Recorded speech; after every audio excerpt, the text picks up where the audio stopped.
అనగనగా ఒక దట్టమైన అడవిలో ఒక శక్తివంతమైన పులి దర్జాగా జీవిస్తోంది. రోజూ ఆ పులి కట్టెలు కొట్టుకునే ఒక సాధువును గమనిస్తూ ఉండేది. ఒకరోజు సరిగ్గా వేటకోసం పులి సిద్ధమవుతున్న సమయంలో ఆ కట్టెల కొట్టే అతని కూతురు భోజనం తీసుకుని అక్కడికి వచ్చింది. ఆ అమ్మాయి అందం చూసి పులి ఒక్క క్షణం నివ్వెరపోయింది. వెంటనే ఆ పులికి ఆ అమ్మాయిపై ప్రేమ పుట్టింది. కొంతసేపటి తర్వాత ఆ అమ్మాయి వెళ్ళిపోగానే పులి అతనితో మాట్లాడాలని నిర్ణయించుకుంది.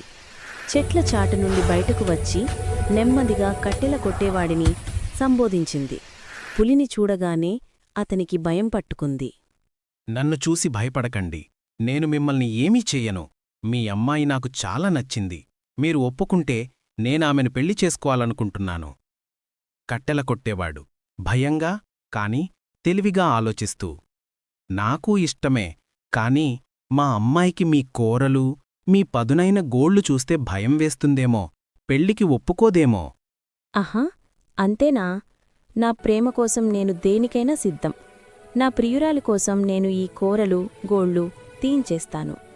ప్రేమలో కళ్ళు మూసుకుపోయిన ఆ పులి అతని మాటలు నమ్మి గోళ్లు దంతాలు తీయించుకుంది.